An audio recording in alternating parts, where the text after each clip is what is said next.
강의 제목을 이렇게 준비해 봤는데, 그 책자를 펴시고 그 다음에 화면을 보시면서 우리 같이 이야기들을 좀 나누고 또 생각하면서 하나님 말씀을 좀 묵상하고 나누는 시간들이 되었으면 좋겠습니다.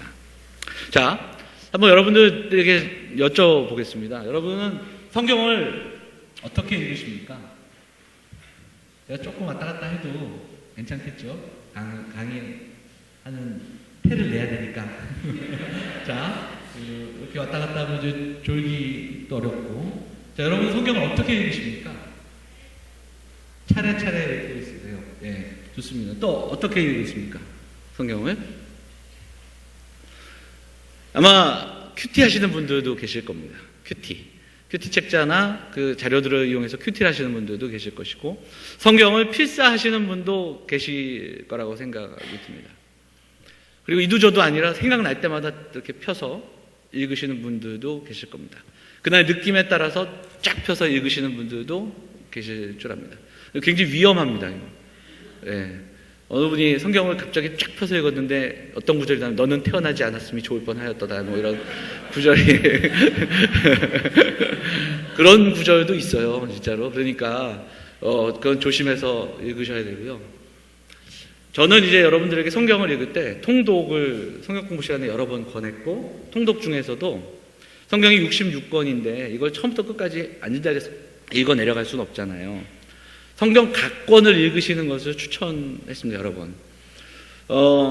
창세기 같은 경우는 좀 길고 성경 중에 긴 그 내용들을 시간을 두고 읽어 내려가는 것은 어려우니까 짧은 구절들, 짧은 그 성경들, 바울서신 중에서도 한 5장, 6장으로 되어 있는 것들을 읽어 내려가시고, 선지서에서도 2장, 3장으로 구성되어 있는 것들을 읽어 내려가시면, 그래서 한 권에, 성경 한 권에 어떤 내용이 있는가를 좀 한꺼번에 읽어가시는 게 굉장히 중요하다. 대표적으로 보면 사도 바울의 서신 같은 경우는 편지잖아요. 그럼 여러분 편지를 쓸 때 어떻게 씁니까? 한 줄 쓰고 내일 또 한 줄 쓰고 그러진 않잖아요. 편지는 상황과 이유와 목적을 가지고 써 내려간단 말이에요. 그래서 편지는 그 자리에서 한번 쭉 읽어 내려갈 때 그래도 왜 이 편지를 썼는가를 살펴볼 수 있는 그런 은혜가 있다라는 거죠. 성경을 그렇게 읽으시길 바라고, 시간을 정해놓고 좀 매일매일 읽어 내려가시는 것도 굉장히 중요합니다. 아까 권사님 얘기했듯이 차례차례 읽듯이 그거 이두저도 안 된다. 그러면 새벽 기도 나오시면 됩니다. 그러면 새벽 기도 나오면 매일 한 장씩 읽거든요. 새벽 기도 오시는 분들은 매일 한 장을 읽고, 제가 이렇게 보니까 한 5년 정도 걸릴 것 같아요. 보니까 5년에서 5년 조금 더. 그러면 우리 영암교회가 창세기 1장부터 시작해서 요한계시록 마지막까지 그렇게 매일 한 장씩 읽어 가시면서 새벽 기도 하시는 분들은 그렇게 끝내시기도 합니다. 자, 왜 이 말씀을 드리는가? 뭐 그림을 하나 보도록 할게요. 보이십니까? 이게 좀 흐려가지고. 어떤 장면이냐면 코끼리가 여기 있고요. 예를 들면 한 왕이 태어날 때부터 앞을 보지 못했던 사람들, 코끼리 한 번도 보지 못했던 사람들을 데려다가 코끼리를 지금 만지게 하는 거예요. 그랬더니 지금 이 장면을 보니까 뭐 어떤 사람은 벽처럼 생겼다 이렇게 얘기하고, 어떤 사람은 뱀 같다, 어떤 사람은 나무 같다, 또 어떤 사람은 꼬리를 만지면서 밧줄 같다 이렇게 이야기를 하고 있는 이런 장면이거든요. 왜 이 말씀을 드리냐면, 성경을 읽을 때 단편적인 관찰이 이렇게 될 수 있다는 겁니다. 그래서 성경을 읽을 때 정말 중요한 게 뭐냐? 전체를 볼 수 있는, 성경의 주제를 가지고 성경을 이렇게 전체를 볼 수 있는 눈이 굉장히 중요하다. 이 말씀을 드리면서 좀 얘기 좀 하고, 자, 이것을 인식론적 한계다 이런 표현을 가지고도 우리에게 이야기하는데, 성경의 전체적인 큰 주제를 가지고 성경을 읽어 내려가는 것이 얼마나 중요한가, 그 이야기를 우리에게 들려주고 있는 겁니다. 그래서 성경은 66권으로 되어 있고 각기 다른 저자들이 있지만, 그럼에도 불구하고 성경의 원 저자는 하나님이시고, 하나님께서 감동으로 쓰게 하신 이 성경은 분명히 하나님의 말씀이기에 하나님의 마음이 담겨져 있고, 하나님이 우리에게 들려주시고자 하는 그 하나님의 음성이 담겨 있는 것. 그렇다면 이 하나님의 마음을 읽어 내려갈 때 우리가 어떻게 전체적인 틀과 흐름 속에서 파악하면서 읽는 것이 참 중요하다. 이렇게 말씀드릴 수 있습니다. 자, 그러면 이제 오늘은 그러면 성경을 어떻게 좀 전체적인 것을 살펴볼 수 있을까? 그 이야기를 좀 나누도록 할 텐데, 가장 일반적이면서 가장 많은 사람들이 성경 전체의 흐름을 이야기하는 기본적인 것이 있습니다. 그게 뭐냐면, 자, 뭐죠? 창조예요. 그 다음에 타락, 그리고 구속입니다. 창조와 타락과 구속, 이 세 가지 주제를 가지고 성경을 전체를 해석해 나갑니다. 이게 구속사적 관점이다, 이렇게 이야기합니다. 하나님께서 이 땅을 창조하셨고 그 창조된 세상 속에 죄가 들어와 타락했으며 하나님은 그 타락한 이 땅을 그냥 놔두시지 않고 구속하셨다. 그것이 바로 성경의 큰 틀입니다. 자, 한 가지 더 보면, 근데 여기에다가 이제 조금 더 점진적인 관점에서 어떤 이야기를 하고 있냐면, 창조와 타락까지는 맞는데 이 구속을 언약의 관점에서 이야기하는 점진적인 언약주의라는 것이 있습니다. 그래서 예비적인 언약과 새 언약으로 이렇게 나눠요. 언약, 하나님의 백성들을 부르시고 나의 백성 삼으셔서 약속을 맺으시고, 그리고 그들을 통하여서 하나님이 원하시는 그 아름다운 모습들을, 관계를 새롭게 맺어가시는 거예요. 이 얘기는 조금 이따 좀 더 하도록 할 텐데, 이 언약이라는 것이 구약에 면면이 흐르는 사상인데, 이 언약은 관계입니다. 관계. 나와 너, 하나님과 하나님의 백성. 그래서 이것은 언약과 계시가 함께 우리에게 주어지는데, 그것은 언약이 있기에 하나님은 독백으로 이야기하시는 게 아니라 하나님은 우리에게 말씀하고 비춰주신다. 그래서 계시다, 이렇게 이야기하는 겁니다. 자, 이런 큰 틀로 또 살펴볼 수 있습니다. 또 한 가지, 이건 교재에 없는데 또 하나 성경 전체를 살펴보는 그 관점이 세 가지로 나눕니다. 크게 두 가지, 직접적인 통치와 간접적인 통치로 나누는데요. 톰 라이트라는 사람이 성경을 그렇게 구문을 나눈 그 내용들입니다. 하나님께서 직접적으로 통치하셨어요. 굳이 나누자면 창세기 때부터 사무엘서까지의 내용이 바로 이 직접적인 통치의 기간으로 그렇게 살펴봅니다. 그런데 이스라엘 백성들이 하나님께 누구를 원해요? 왕을 원하는 거예요. 하나님께 왕을 원해서 하나님이 대리인으로 왕을 세우셨는데 그게 다윗부터 시작이 됩니다. 그래서 다윗으로부터 시작해서 포로 시대까지. 근데 이 왕의 정치가 실패하는 거예요. 그래서 하나님은 다시금 직접적인 통치를 세우시는데 그게 바로 예수 그리스도로 말미암아 시작된 하나님 나라다. 이렇게 이 톰 라이트는 이 성경 전체를 이렇게 구문하고 있다는 거예요. 자, 한 가지 더 살펴보겠습니다. 다시 한번 보세요. 직접적인 통치, 간접적인 통치, 또 직접적인 통치. 자, 그 다음, 이것도 책자에 제가 먼저 못 냈는데, 성전 신학적인 관점입니다. 이것도 요즘 최근에 이야기되는 관점인데요.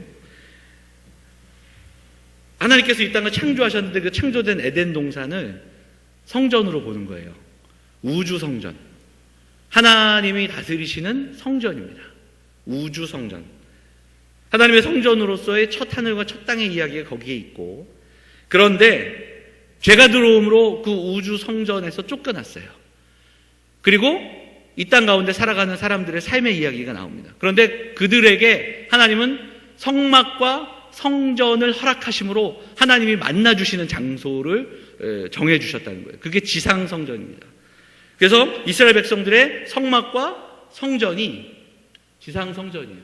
근데 이 지상 성전이 무너지게 되는 거예요. 언약이 깨짐으로, 언약 백성다운 삶을 살아가지 못함으로 이 지상 성전이 무너지고, 그 이후에 참 성전이신 예수 그리스도가 오시는 그 이야기가 구약의 이야기, 이렇게 전개되고 있는 거죠.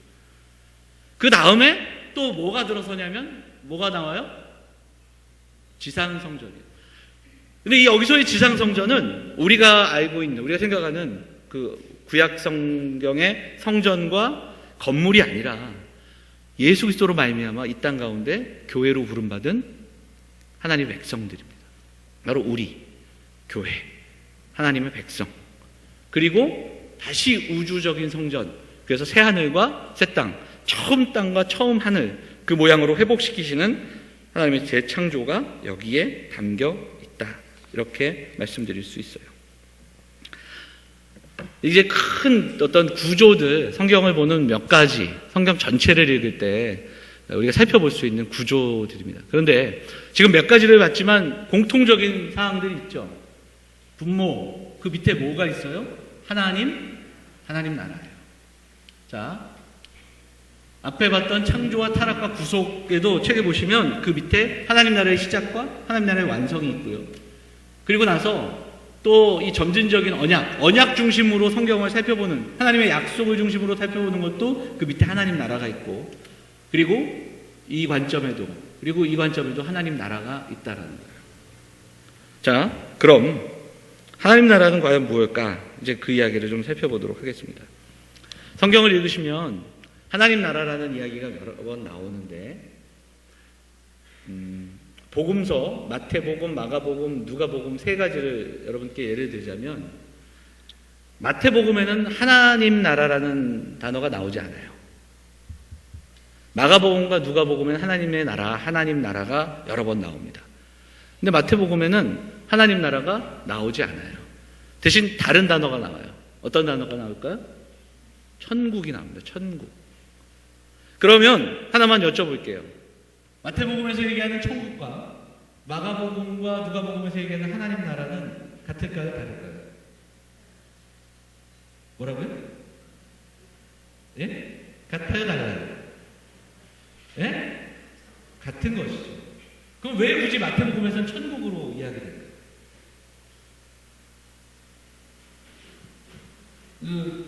복잡하진 않습니다. 자, 마태복음을 처음 썼던 마태의 1차적인 청중, 마태 공동체의 사람들은 주로 누구였냐면 유대인들이었습니다. 유대인들이 주 대상이었어요. 누가복음을 썼던 누가복음을 써서 보여줬던, 그리고 누가복음을 들려줬던 첫 번째 대상은 데오빌로라는 이름으로 대상되는 이방인들을 대상으로 하는 그 내용들이 더 강합니다. 자, 마태복음의 주 1차 청중은 누구였다고요? 자, 누구였다고요? 유대인들이었어요. 근데 유대인들이 갖고 있는 중요한 그 특징 중에 하나는 하나님이라는 단어를 쓰지 않습니다. 하나님이라는 단어를 입으로 내놓지 않았어요. 그래서 하나님 나라 대신에 다른 그 하나님 그 자리에 다른 것들을 많이 이야기했겠죠. 그 중에 대표적인 것이 하늘입니다. 하늘. 그래서 하늘나라. 그 하늘나라는 또 어떻게 번역이 됩니까? 천국으로 번역이 되는 거예요. 그렇기 때문에 마태복음에서 이야기하는 천국은 우리가 생각하는 천국에 대한 비유가 여러 번 나오는데, 천국은 마치 누룩과 같고, 천국은 마치 밭에 감추인 보화와 같고, 이게 마태복음에는 천국의 비유가 여러 번 나오는데, 이 천국은 우리가 알고 있는 천국과 지옥, 우리가 이 땅에서 생을 마감하면 죽으면 가는 그 천국이 아니라는 거예요. 그래서 겨자씨와 누룩, 그리고 밭에 감추인 보화, 이 천국을 우리가 죽으면 가게 되는 그 천국으로 해석하면 이 내용들을 해석할 수가 없다.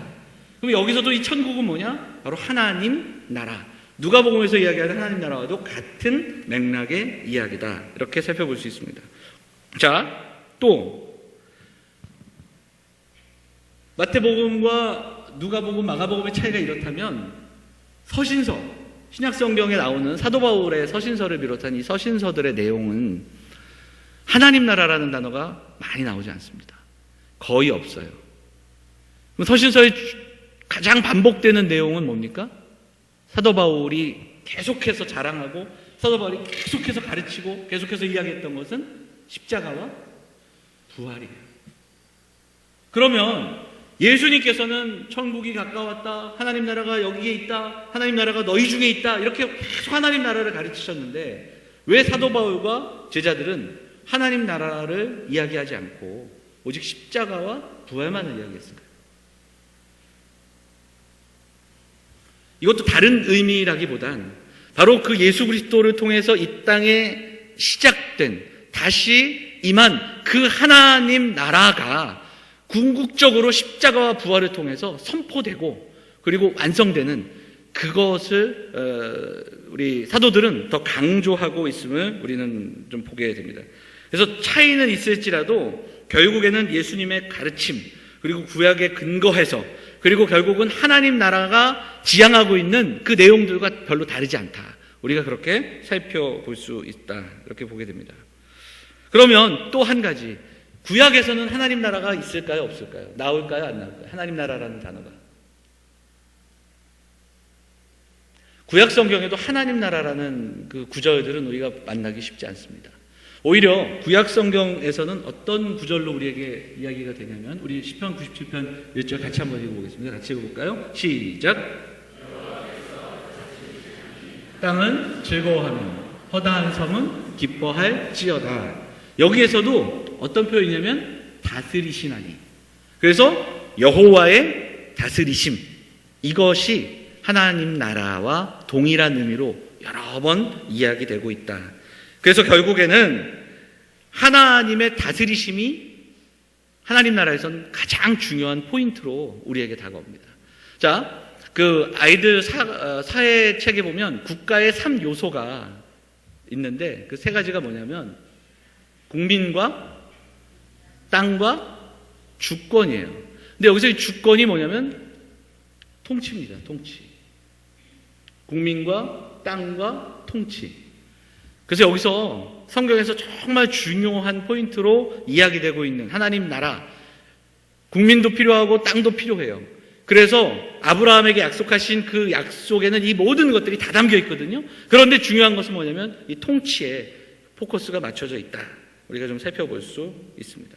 그래서 구약신학의 핵심은, 우리 같이 한번 읽어보도록 할게요. 구약신학에서 하나님 나라를 가르쳐주고 있는 그 핵심은, 자, 첫째, 같이 읽어볼까요? 시작. 하나님께서 창조주로서 온 세상을 다스리신다. 두 번째는 하나님은 통치하신다.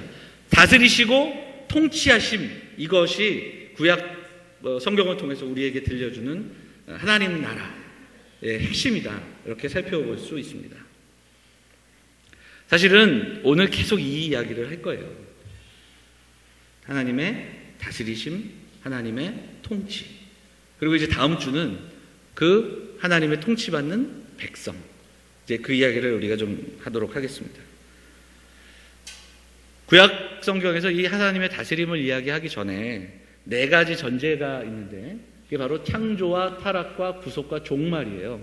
이건 성경에서 가장 기본적으로 반복되는 이야기들입니다. 근데 구약에서 이야기하는 종말은 우리가 이야기하는 그 성경 전체의 종말과는 조금 다른, 그래서 요즘 우리가 새벽마다 이사야서를 보고 있는데, 이사야서의 핵심은 뭐냐면 심판이 있고 회복이 있는 이 이야기가 계속 반복이 되거든요. 구약 성경에서 이야기하는 것은 바로 하나님이 구원하셔서 이스라엘 백성들을 회복시키신 그 이야기가 구약 성경의 종말론으로 우리에게 다가옵니다. 자, 심판하시고 회복시키시는 하나님. 그래서 하나님의 아들들이 상속자로 회복되고 하나님 아버지의 그 부요함을 상속받고 그리고 그 잔치에 참여하게 되는 그 이야기들을 구약 성경은 끊임없이 우리에게 이야기해주고 이것이 신약으로 넘어가게 되는 거예요. 자, 그러면 그 하나님의 다스리심이 구약 성경 전체를 통해서 어떤 그 요약으로 우리에게 다가오는가를 좀 살펴보도록 하겠습니다. 자, 하나님 나라의 시작을 한번 보면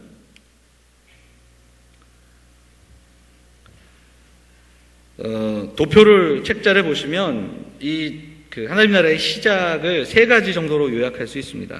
첫째가 뭐죠? 창조의 목적입니다. 두 번째가 하나님 나라와 인간. 세 번째가 하나님 나라의 원형이에요. 그래서 처음 이 땅에 하나님께서 창조하시고 그리고 그 창조하신 그 땅을 섭리하실 때 그 이야기들 속에서 이미 하나님 나라는 시작이 됐다. 성경은 우리에게 말씀하고 있는 거죠. 자, 이사야 43장 7절 말씀 한번 읽어보도록 하겠습니다. 같이 읽어볼까요? 시작. 내 이름으로 불려지는 모든 자, 곧 내가 내 영광을 위하여 창조한 자를 오게 하라. 그를 내가 지었고 그를 내가 만들었노라. 이 이사야서를 통해서 창조의 목적은 하나님의 영광임을 이사야 선지자는 선포하고 있습니다. 하나님의 영광입니다. 하나님은 하나님의 영광을 위해서 이 땅을 창조하셨습니다. 그리고 하나님의 영광은 바로 무엇이냐면 하나님이 창조하신 그 목적에 맞게 이 땅에 돌아가는 겁니다. 그래서 이 땅에 하나님이 창조하셨던 하루하루의 그 기사를 가만 보면 하루하루 창조하시고 그 마지막에 하나님께서 뭐라고 이야기하십니까? 보시기에 좋았더라. 그 좋았더라라는 단어가 토브라는 단어입니다. 토브는 선하다라는 뜻이 있어요. 그래서 여러분, 선하다라는 것은 착한 게 아니에요. 선하다라는 것은 좋은 게 아니에요. 하나님 보시기에 좋은 게 선함입니다. 선함과 선하지 않음의 기준은 하나님이시다. 우리가 그렇게 살펴볼 수 있습니다. 하나님이 창조하신 그 창조의 목적에 맞게 제자리에 있는 것, 그것이 하나님의 영광이다. 이렇게 살펴볼 수 있습니다. 자, 다음 구절들도 좀 보겠는데 한번 읽어보도록 하겠습니다. 자, 먼저 이사야서 66장 1절 한번 읽어볼까요? 같이 읽겠습니다. 시작. 여호와께서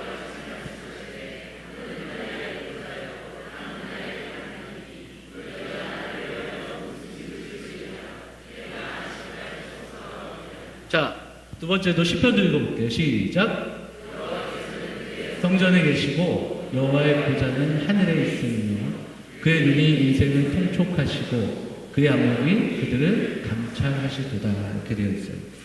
가만 보면 그 천지 창조 이야기를 우리에게 들려주지만 여기서 보면 온 세상이 하나님의 집으로 묘사됩니다. 하나님이 통치하시는 보좌가 있는 하나님의 궁전, 성전으로 묘사가 돼요. 하나님의 보좌와 안식과 하나님의 통치와 안식이 함께 나오는 그 이야기들을 보게 됩니다.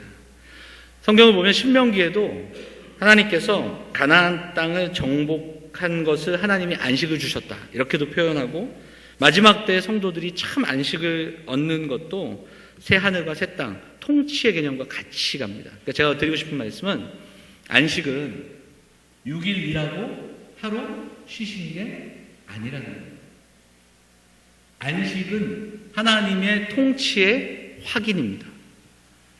안식은 하나님의 통치의 완전한 샬롬을 경험하는 시간이에요. 안식은 하나님이 왕이심을 선포하는 날입니다. 그러니까 창조는 6일 동안 창조된 게 아니라 6일 창조하시고 안식하시면서 하나님이 왕으로 등극하셨다. 이렇게 표현합니다. 그래서 우리가 주일을 지키고 주일에 안식일의 의미를 가져다가 함께 예배하고 또 주일날 안식하는 그 내용들 속에는 예배하는 것만 담겨 있는 것이 아니라 하나님의 왕이심을 인정하고 선포하고 그 왕되심을 찬양하는 그것이 바로 안식일의 의미에 담겨 있다는 것을 우리가 살펴봐야 됩니다. 자, 안식일은 뭐라고요? 하나님이 왕으로 등극하신 날이에요. 하나님이 창조주로 도장을 찍으신 날이고 하나님이 그 왕으로 등극하신 하나님의 통치와 섭리가 확인되는 그 날이다. 그래서 이렇게 하나님 말씀을 읽어보면 안식은 통치와 항상 연결해서 우리에게 말씀하고 있다는 것을 보게 됩니다. 자, 두 번째로 그 하나님께서 통치하신 창조하신 하나님께서 하나님 나라를 우리에게 어떻게 위임하셨는가를 살펴보게 됩니다. 자, 한번 읽어볼까요? 창세기 1장 28절 같이 읽겠습니다. 시작. 복을 주시며 하나님이 그들에게 생육하고 번성하여 땅에 충만하라. 땅을 정복하라. 바다의 물고기와 하늘의 새와 땅에 움직이는 모든 생물을 다스리라 하시니라 되어 있죠. 요 앞구절에는 뭐가 나오냐면 하나님께서 하나님의 형상으로 우리를 창조하신 그 형상의 창조가 나옵니다. 그래서 하나님께서 우리를 창조하신 그 창조의 목적과 부르심 속에서 하나님의 형상은 거룩함과 의로 새 옷을 입는 것으로도 해석하지만 그 하나님의 형상에는 어떤 의미가 담겨 있냐면 왕관의 의미가 담겨 있습니다. 하나님이 우리에게 왕관을 씌워주셨는데 그 왕관을 쓴 우리는 어떻게 이 땅, 하나님 맡기신 땅을 살아가느냐? 아담에게 바로 충만하고 번성하고 다스림의 복을 허락하셨다. 그렇게 성경은 우리에게 이야기하고 있는 겁니다. 그래서 하나님이 왕이신데 맡겨주신 거예요.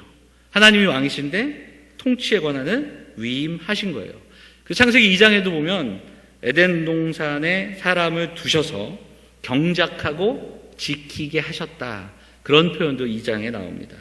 결국은 하나님이 우리를 통해서 하나님께 영광 돌리게 하셨는데 그 영광 돌리게 하시는 그 장면 속에는 우리가 매일 예배하고 하나님께 기도하고 또 하나님을 찬양하는 이것만이 아니라 경작하고 다스리고 땅에 충만하여서 문화 명령이라고 하는 이 명령을 지켜낼 때 하나님의 영광을 나타내는 그 자리, 하나님을 대신해서 이 땅을 다스리고 돌보고 통치하는 그 자리로 우리를 부르셨다는 것을 성경은 분명하게 이야기하고 있다는 거죠. 자, 세 번째. 그런데 그 하나님 나라에는 한 가지의 규칙이 있었습니다. 자, 창세기 2장 17절 한번 읽어볼까요? 같이 읽겠습니다. 시작.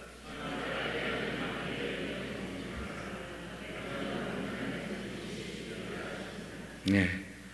한 가지의 법칙을 세우셨는데 바로 선악과를 먹지 말라.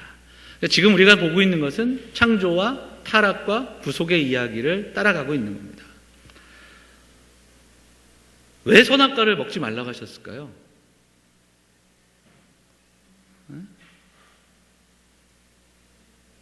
왜?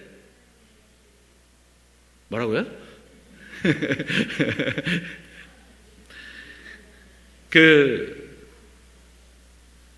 하나님은 아담에게 은혜 언약, 행위 언약, 이제 언약의 관점에서 살펴볼 때 언약을 설정을 하시는데 쉽게 얘기하자면 창조주와 피조물로 이것을 분명히 기억하라고 말씀하시는 겁니다. 이걸 조금 바꿔 얘기하자면 우리는 넘버 2예요. 넘버 1이 되면 안 되는 거예요. 하나님이 모든 것들을 허락하셨지만 그 모든 것들은 어디 안에서 하나님의 은혜의 범주 안에서 누리고 하나님의 뜻 안에서 살아가고 하나님의 통치 아래서 그 일들을 위임받아 살아가는 존재라는 것을 깨닫게 해 주셨다는 겁니다. 선악을 판단하는 기준은 우리에게 있지 않고 하나님의 말씀에 있다라는 것을 알려주고 있어요. 그래서 불순종이 죄인 것이고 죄가 이 땅 가운데 이제 들어왔을 때 결국은 바로 거기에서부터 죄가 시작되는 것을 보게 됩니다. 자, 좀 더 나누도록 하고요. 자, 한번 볼게요. 하나님 나라의 원형 4가지입니다. 하늘과 첫 땅에서는 왕은 누구셨습니까? 하나님. 왕은 하나님이셨습니다.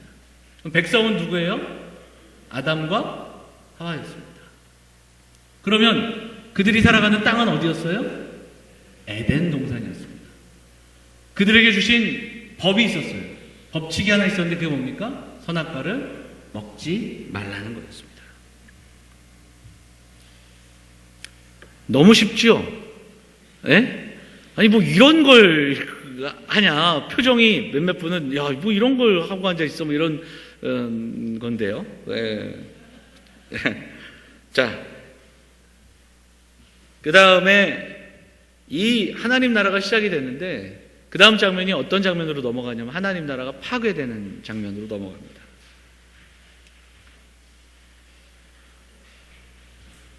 3장 우리 한번 좀 찾아보도록 할게요. 3장 5절 한 번만 볼까요? 창세기 3장 5절. 그건 여기 안 찾아놨는데 3장 5절 한 번만 찾아 읽도록 하겠습니다. 한 번 정도는 좀 찾아 읽으면 좋을 것 같아요. 창세기 3장 5절 같이 읽어볼까요? 같이 읽겠습니다. 시작. 그것을 먹는 날에는 너희 눈이 밝아져 하나님과 같이 되어 선악을 알 줄 하나님이 아심이라. 자, 죄가 이 땅 가운데 들어왔습니다. 죄는 관역을 벗어났다라는 뜻으로 원어는 우리에게 이야기하고 있어야 할 자리를 떠나 있는 것을 의미합니다. 그런데 이 죄가 들어와 인간이 하나님의 대리 통치자 넘버 2라는 것을 잊게 하고 하나님의 자리에 오르게 합니다. 3장 5절에 그 구절이 들어있어요. 어떤 구절입니까?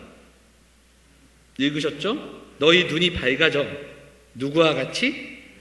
하나님과 같이 돼요. 그 다음 뭘 알아요? 선악을 알 줄. 바로 이것이 죄입니다. 선악을 판단하는 기준은 하나님입니다. 선한가 선하지 않는가 그 기준은 하나님 보시기에 좋은 거예요. 하나님의 말씀에 순종하는가 순종하지 않는가 이것이 죄의 모습입니다. 그래서 죄가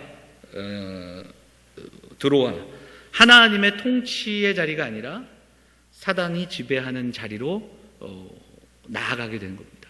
그래서 하나님께서 숨어있는 아담을 찾으시죠. 뭐라고 하냐면 아담아 네가 어디 있느냐. 그러면 아담이 어디 있는지 모르고 찾으시는 걸까요? 아니죠.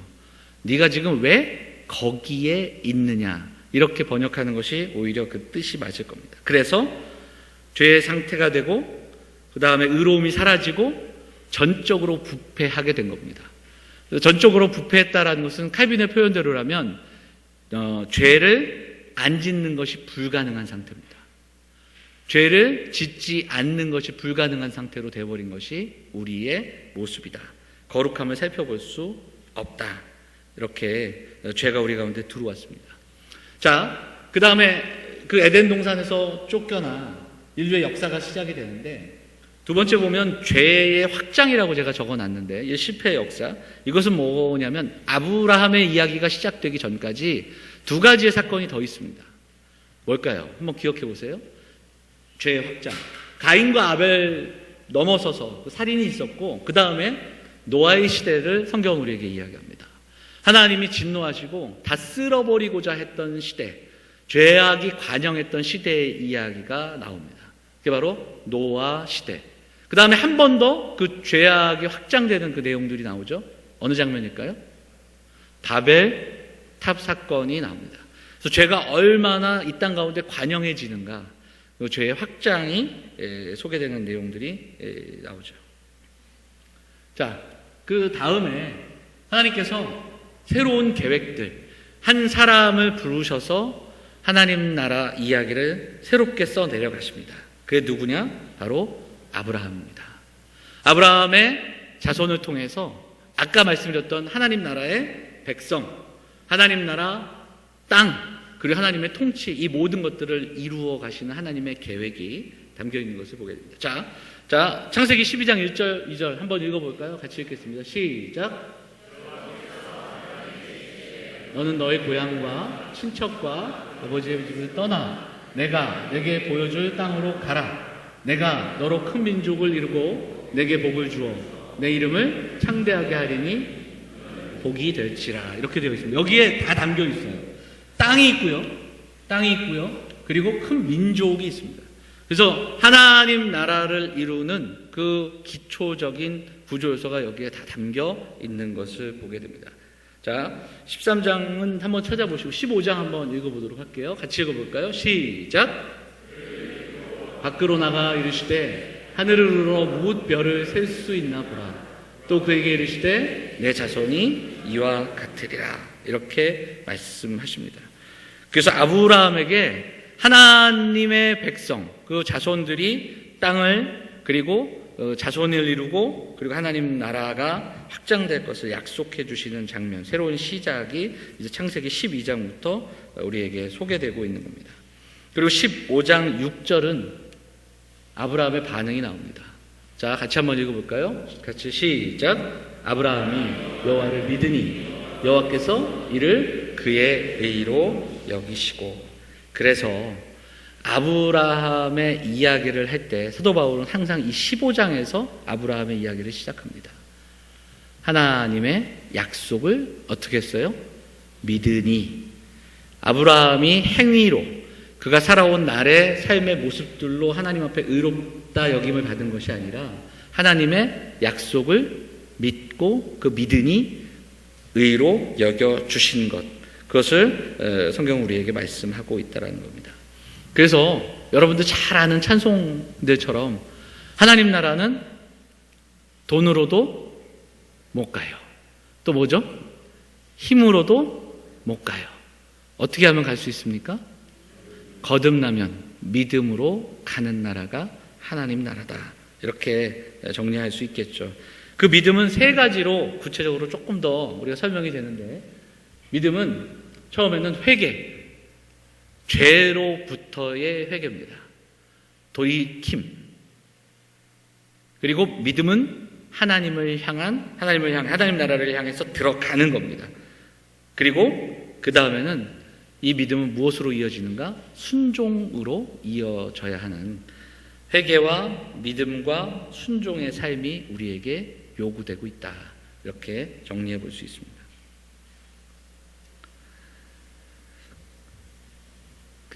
사실은 오늘 내용은 그렇게 대단하거나 어려운 내용이 아니라 여러분 잘 아시는 구약의 앞부분에 창세기에 나타나는 창조와 타락과 구속으로 이어지는 약속에 대한 이야기예요.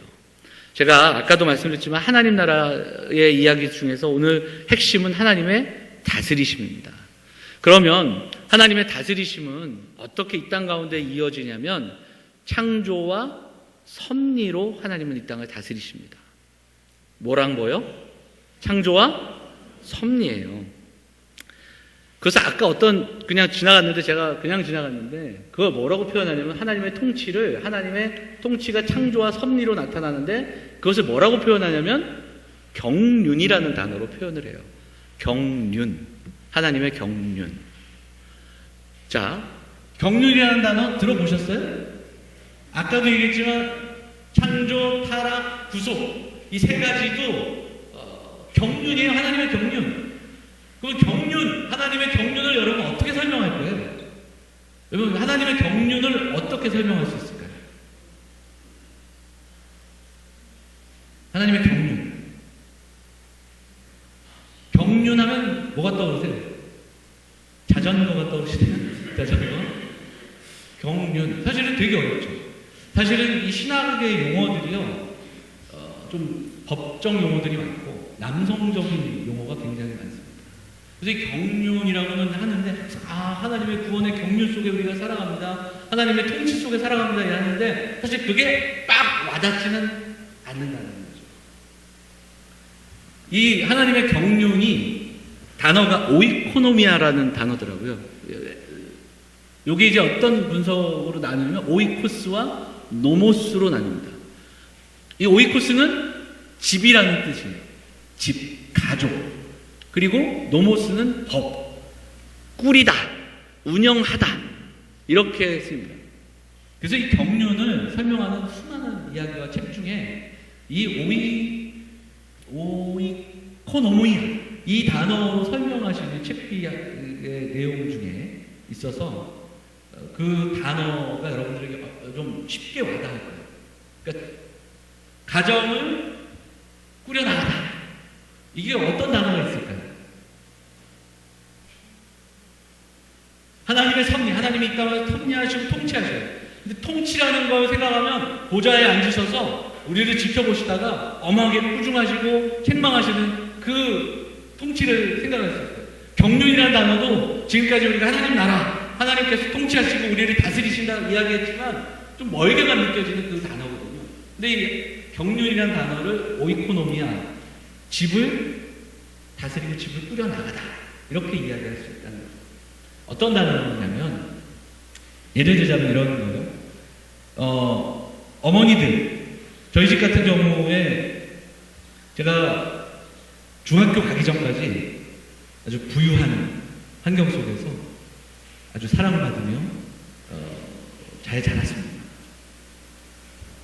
아버지가 사업을 하셨는데 아주 남부럽지 않게 살았던 기억이 있어요.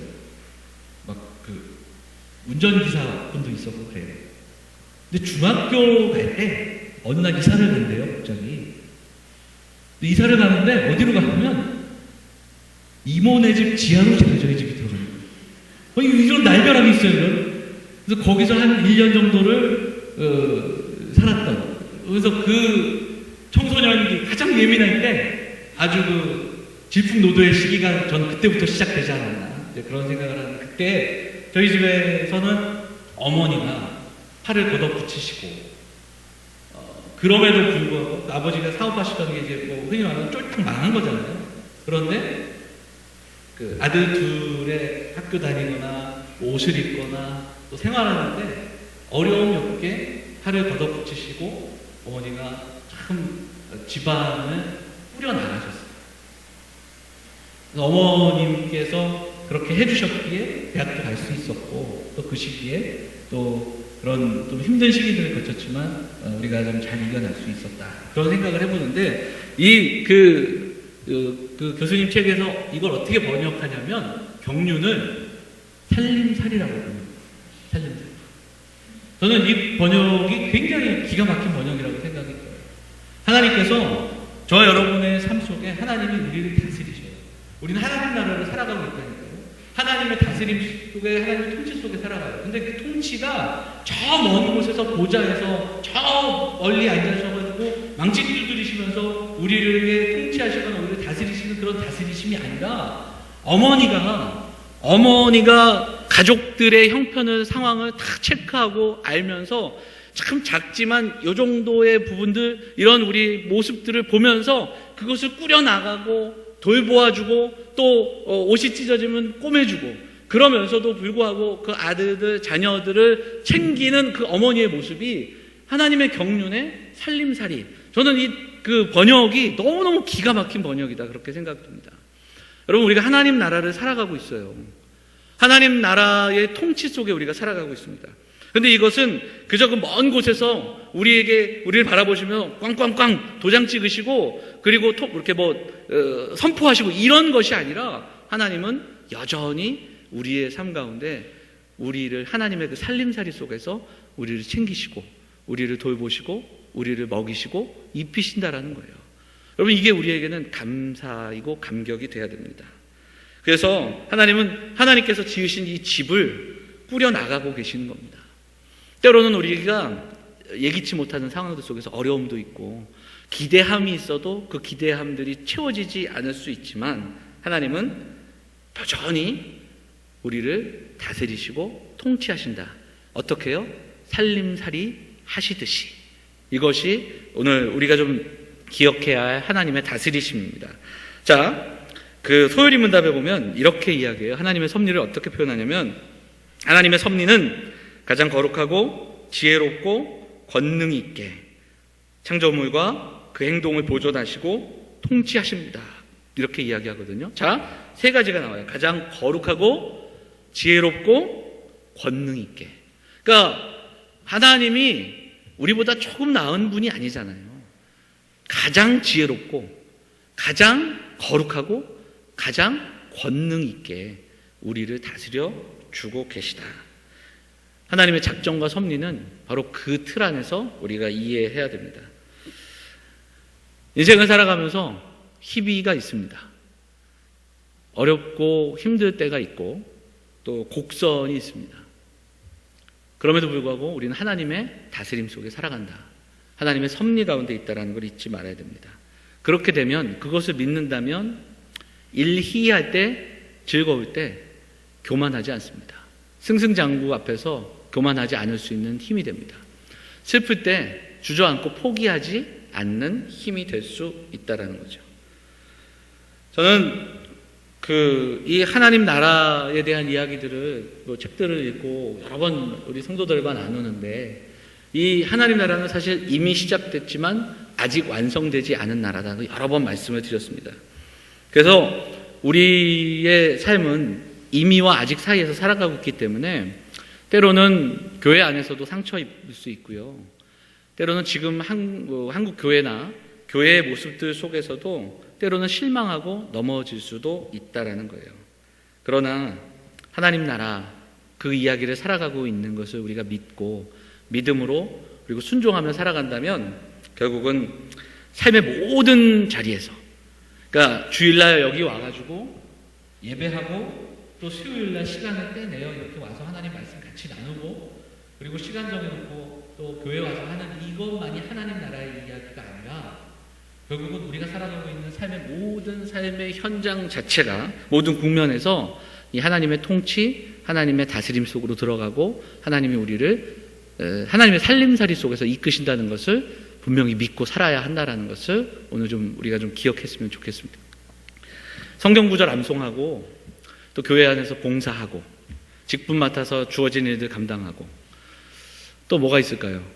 한국교회는 술, 담배 안 하고 제사 안 지내고 뭐 요 정도만 돼도 굉장히 신앙이 훌륭하고 좋은 사람으로 평가되기도 하고 그렇게 이야기도 되는데 사실은 이것은 우리의 경건과 거룩의 기준을 굉장히 낮게 낮춰놓는 일입니다.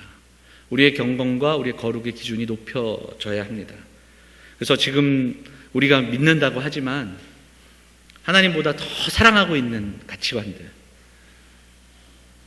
하나님은 뒤로 한 채 이거 없으면 내가 못 살겠다 여겨지는 수많은 것들, 이것들에 대해서 내려놓을 수 있는 실존의 그 삶의 순간순간 속에서 그 하나님의 통치 안으로 들어가서 하나님은 오늘 무엇을 원하시고 하나님은 오늘 무엇을 말씀하시고 하나님 우리의 삶에 어떠한 목적을 갖고 계신가를 끊임없이 묵상하고 또 치열하게 고민하고 기도하고 그리고 결국은 그 속에서 주시는 답들을 찾아내므로 우리가 하나님의 통치 안에 거하는 몸부림치는 그 삶을 살아가는 저 여러분들이 되어야 할 줄 믿습니다. 대표적으로라면 만몬이라고 이야기되는 돈, 물질, 그리고 쾌락 뭐 이런 것으로 대변되는 것이 이 땅의 문화이고 이 땅의 문화를 주도하고 있는 그 사탄의 통치가 있다면 우리는 그것을 거부할 수 있어야 됩니다.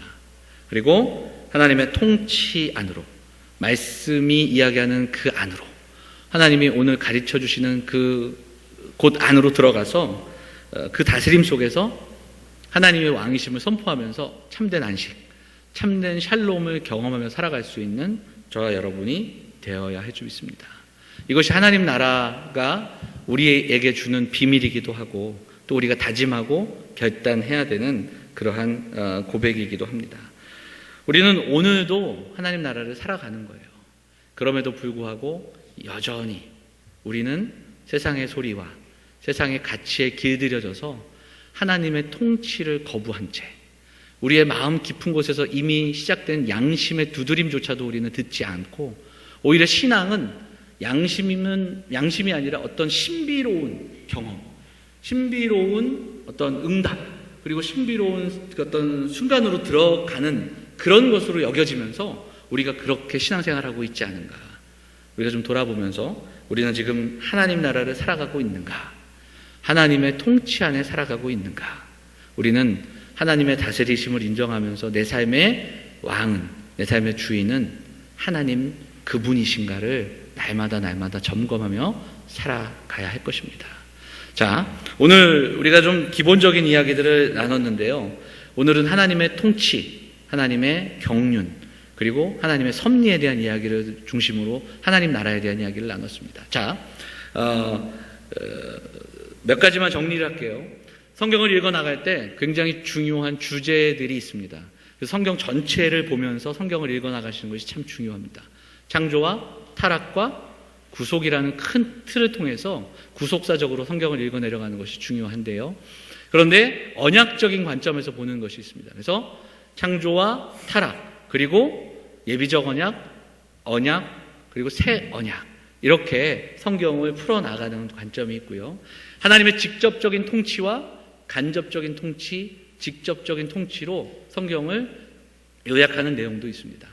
성경의 큰 틀을 하나의 성전으로 보면서 우주성전, 지상성전, 그리고 또한 새 성전이 되신 예수 그리스도, 다시 지상성전, 우주성전으로 나아가는 그런 성경의 큰 틀이 있는데 중요한 것은 이 모든 것들의 분모가 하나님 나라라는 분모와 연결이 된다. 근데 이 하나님 나라는 하나님의 다스림, 하나님의 통치의 관점에서 이해해야 되고 이 하나님의 다스림과 통치는 하나님의 섭리, 그리고 경륜, 이렇게 우리에게 표현이 된다 말씀을 드렸습니다. 그래서 아까 말씀드렸던 창세기 1장과 2장과 3장의 이야기에는 그 이야기들이 담겨 있다. 그래서 하나님의 창조의 목적과 그리고 타락에 담겨 있는데 결국 하나님은 그럼에도 불구하고 이 땅 가운데 하나님의 궁극적인 계획을 이끌어 가십니다. 그게 바로 하나님의 섭리요, 하나님의 경륜이에요. 그래서 구원의 경륜 속에서 성경은 끊임없이 예수 그리스도를 향해 달려가고 신약은 오신 예수 그리스도를 통해서 그 구원이 어떻게 성취되고 또 우리에게 임했는가를 우리에게 선포합니다. 근데 경륜, 그 하나님의 섭리와 경륜이 어떻다고요? 또 다른 단어로 여러분에게 소개했습니다. 어떤 단어요? 살림, 살림살이. 하나님이 우리의 형편을 아시고 채워주시고 입히시고 먹이시고 오늘도 우리의 마음까지도 헤아리시면서 하나님의 집, 하나님의 가정, 하나님의 사람들을 오늘도 이끌어 가신다. 그게 하나님의 통치요 경륜임을 기억하자. 그렇게 말씀을 드릴 수 있겠습니다. 그래서 우리는 오늘도 그 하나님께서 살림살이 해주심으로 살아갈 수 있는 겁니다. 하나님이 아시고 하나님이 채워주시고 또 하나님이 그 놀라운 계획들로 우리를 이끄시기에 우리에게도 내일이 있는 것이고 또 우리가 믿음으로 고백하며 살아갈 수 있다. 이렇게 말씀을 드릴 수 있겠습니다. 하나님 나라, 하나님을 더 사랑하는 그 모습들로 하나님보다 더 사랑하는 가치들을 내려놓고 이 땅을 살아가면서 물질, 쾌락, 이 땅의 가치들로 대변되는 사탄의 통치가 아니라 끊임없이 하나님의 말씀 앞에서 우리의 양심을 두드리시는 하나님의 음성을 들으면서 우리가 그렇게 하나님의 통치 안에, 하나님의 다스리심 안에, 하나님의 살림살이 안에서 살아가시는 우리 사랑하는 영암의 성도들이 다 되시기를 주의 이름으로 축원을 드립니다. 자, 기도하겠습니다. 우리 말씀 생각하면서 잠시 동안만 기도하도록 하겠습니다. 하나님께서 우리를 오늘도 다스리고 계십니다. 하나님의 섭리와 하나님의 통치와 하나님의 경륜 속에 우리가 살아갑니다. 선포가 아니라 우리를 살피시고 우리를 입히신 하나님의 은혜 가운데 살아가고 있음을 고백하면서 날마다 그 하나님의 다스림에서 벗어나지 않는 다스림에 머무는 우리가 되게 해달라고 우리 잠시 기도하도록 하겠습니다. 같이 기도하겠습니다. 하나님 아버지 감사합니다. 오늘도 부족한 종을 통해서 하나님 말씀을 전하게 하시고 하나님 나라의 이야기를 나누게 하시니 감사합니다. 하나님께서 내려주셨습니다.